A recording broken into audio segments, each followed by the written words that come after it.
Hi, welcome to the eighth part of the End of Capitalism and Its Alternatives lecture.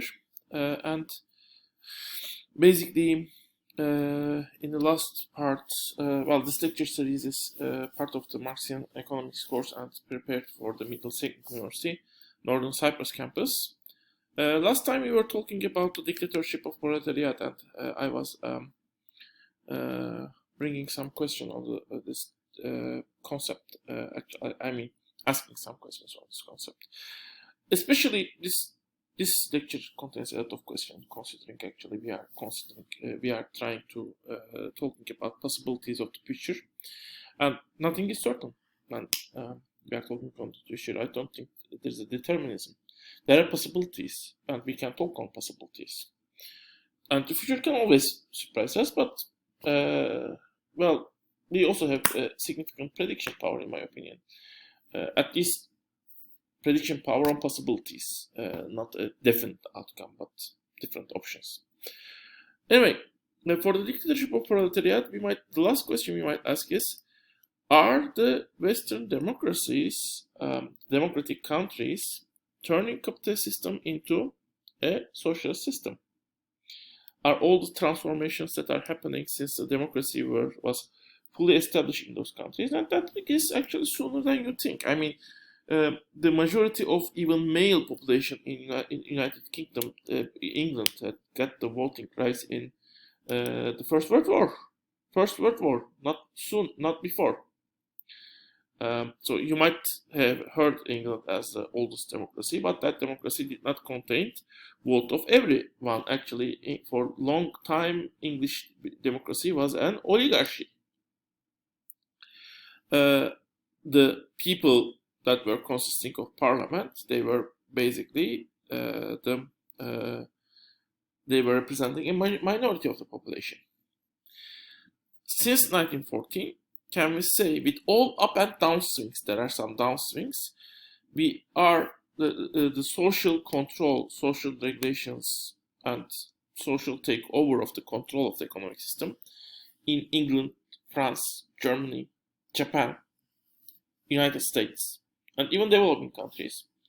Is it increasing or decreasing? Can we say there is a trend, even an unconscious trend, towards socialism in all these countries, or in most of these countries, most of the time, with some backlashes?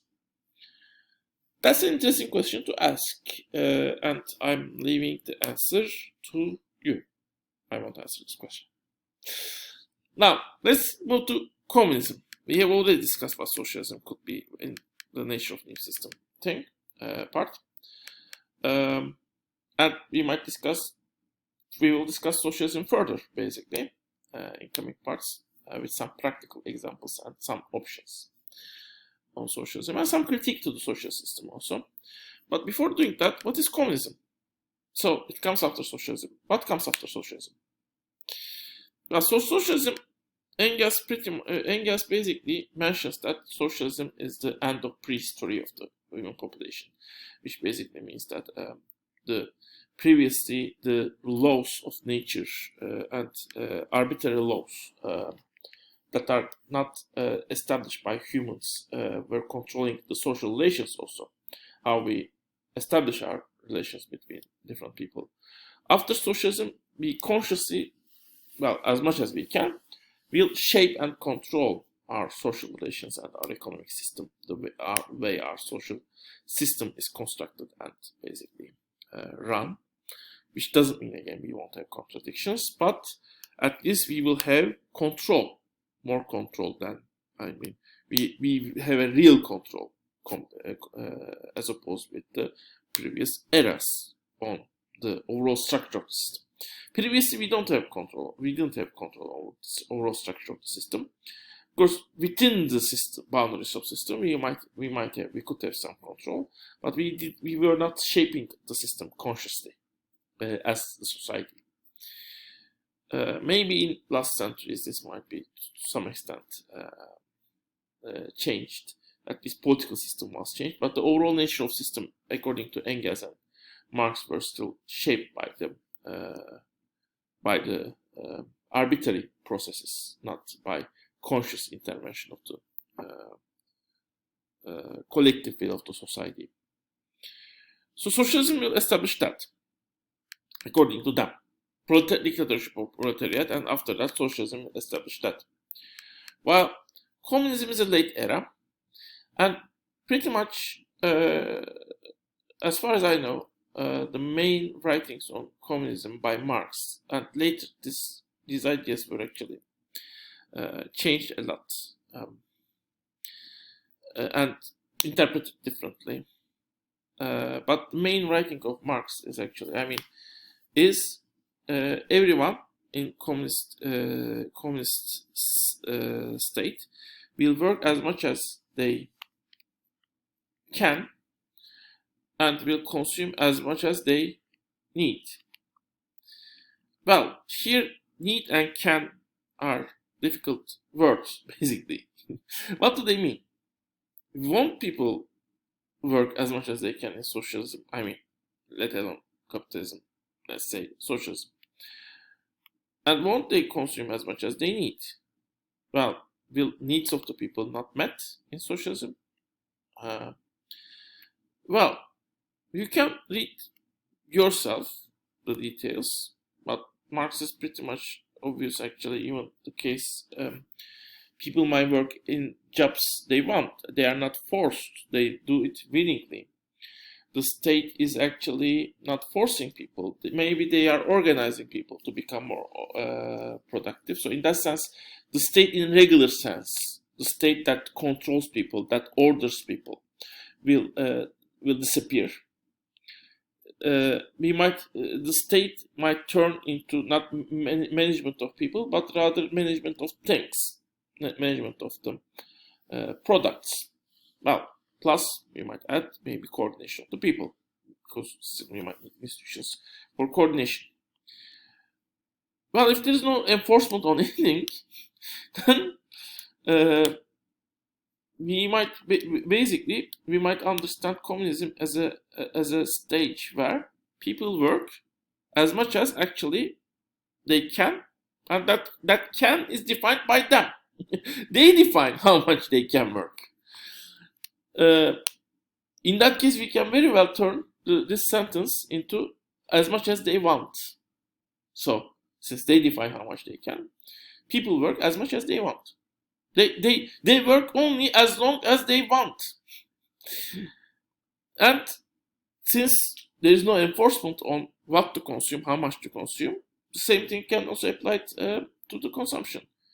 They decide how much they need, which means they consume as much as they want. So in communism is the period where people work as much as they want and they consume as much as they want again. Can this system be sustained? Well, we learned in economics at least, if you have ever taken the introductory economic course, even, people's wants are infinite. Are they? Well, in the end, basically, you can only consume so much of food. You can only consume so much of clothing.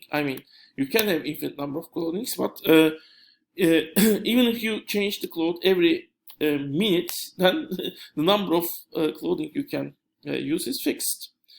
Well, you can have infinite number of housing, but the number of days you can spend each of them will be fixed. So in the end, this idea that at least in terms of material consumption, there is a certain limit. Of course, after you reach that limit, you might improve the quality of your consumption. You might decide what type of consumption. Is clothing better for your let's say to make your life better, or maybe having more theater shows? So you might decide what type of consumption you like most, but you don't necessarily increase the quantity. So, on the other hand, well, everyone is willing to contribute to some extent to the society. Well, that period might be short, maybe 8 hours per day, per week, or 10 hours per week. It might be much shorter than it is today, the standard working time today. But there is a certain period working is certain time length in which working is something that people would like to do, contribute.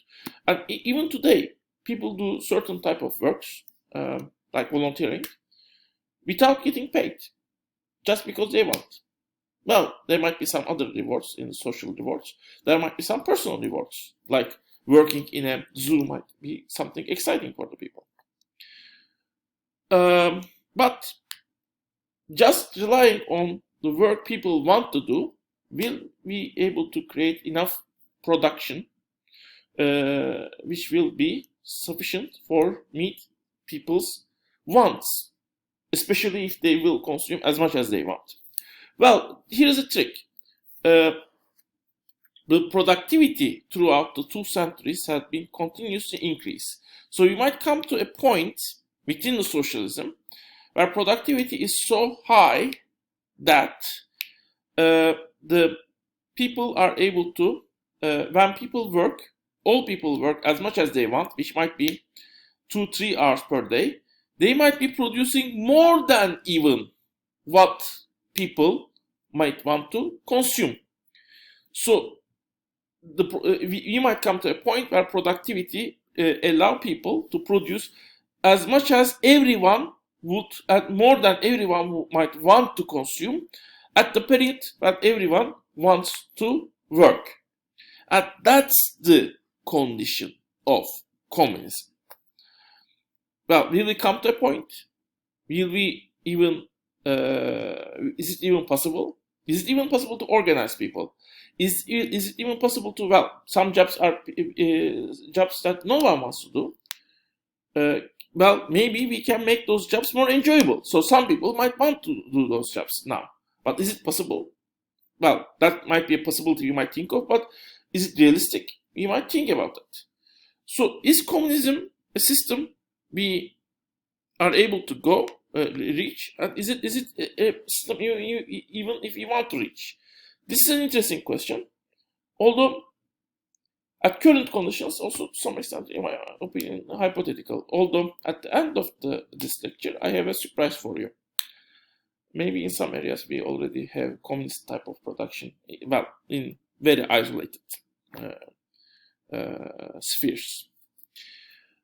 But socialism is very much discussable even today, in my opinion, as global cooperation level increasing and world population is increasingly more bounded to each other. And basically, people working time could be at least shortened to a point where everyone could spare some additional time taken from their work time to spend, to discuss, to work for the organization of the global economic system. So, in many ways, we may discuss socialism, whether it is possible, whether it is desirable. It is within the reach, maybe not immediately, but in very close future, it is reachable. So, and when we discuss socialism, of course, we should at first run to the the biggest example. Well, we have other examples like China, North Korea, Vietnam, and Cuba. Cuba is very popular, basically. In many ways, actually, they have done things differently from the main example, Soviet Union.